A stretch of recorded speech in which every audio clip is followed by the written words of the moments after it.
subscribe our channel for daily dictation. Ready, start.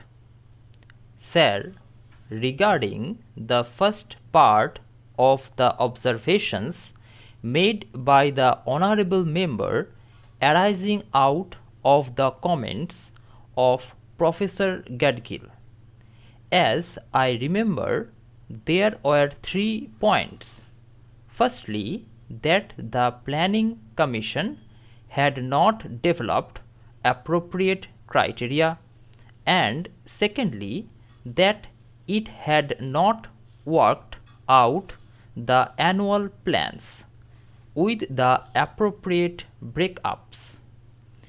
These were 2 things, and then there were another question about the Planning Commission mixing up the policies of government and not giving proper advice or submitting to wrong policies, and also that the Planning Commission did not watch the progress of the plan even in its broadest elements. These are fairly grave charges. It is up to the Planning Commission to say what answer it has for these things. Regarding annual plans and breakups, sir, honorable members here are familiar with the annual plans, and that the central and state governments base their annual budgets on annual plans after a very careful examination of all aspects and after prolonged discussions between the states and the central ministries. All the ministerial that is available is praised into service. To that extent, Professor Gadgil's charge is not correct. About criteria, the complaint may be true, because it takes experience, time and technical tools to develop the criteria and the yardsticks. Through we have made some progress in this direction since the first plan was got ready. I do not think that we can be or should be satisfied with the progress that has been made. Regarding the other thing, the question of watching progress by the Planning Commission, even in general terms, and that it was not able to check certain gross errors and distortions that may be taking place. Well, I cannot touch for the Planning Commission having done its part in this respect adequately and correctly, because I have in mind a certain aspect of the duties and responsibilities of the Planning Commission about which there cannot be complete justification.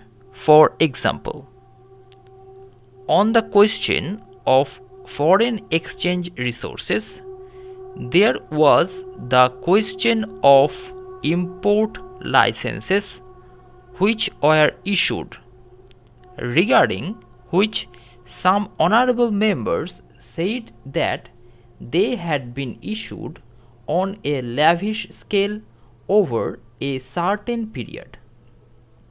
It is quite true, and a statement was laid on the table of this House about these licenses and an explanation was given.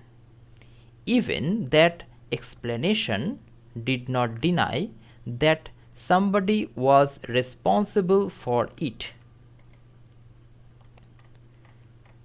We may say that it was the responsibility of the Finance Ministry or the Commerce and Industry Ministry, but the responsibility of the Planning Commission cannot entirely be disowned.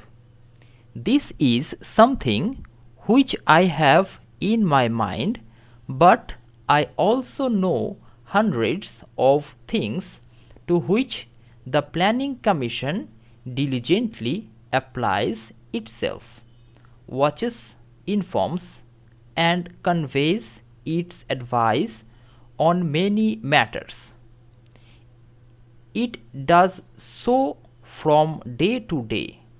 What Professor Gadgil has said about the Planning Commission may be partly true, but not largely so. And regarding the kind of policies, it is a debatable ground. It may be that with some policies Professor Gadgil agrees and not with certain other policies. Therefore, when the Planning Commission aligns itself with certain policies of the government or helps the government to formulate policies in a certain manner, and if those policies somehow do not coincide with the viewpoint of a particular person, for him to say that the Planning Commission has succumbed or has subordinated its judgment is not a good and correct thing. It really is throwing doubt on the integrity of the Planning Commission.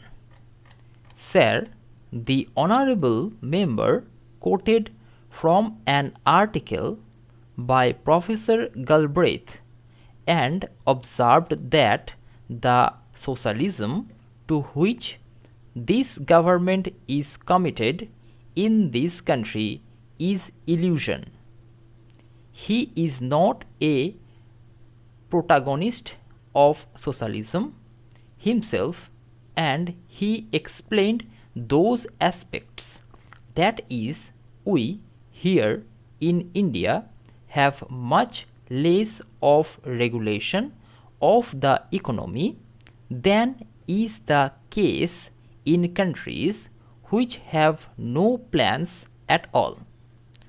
We are unable to direct our economy even to the extent as is being done in countries which do not lay any claim to socialism. That is the main content of Professor Galbraith's article.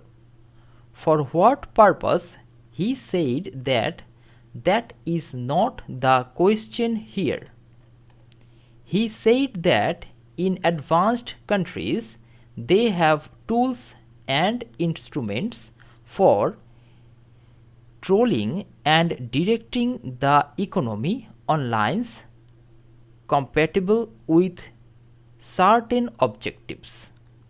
It is true that we have not got all these tools and instruments sufficiently well developed in this country. The member, Mr. Dave, said that fiscal and credit regulation would not suffice for fulfilling plans of this size, magnitude, and complexity. That is perfectly true. Not that we have no instruments, we have some instruments, but as far as I can judge, they are not adequate. On the other hand, when government applies some of these instruments and tools, there are shouts from a number of people against whatever regulation we introduce and practice. Then, sir, the question of centralization was raised. It was pointed out that planning in this country is centralized and it should now be decentralized. Stop.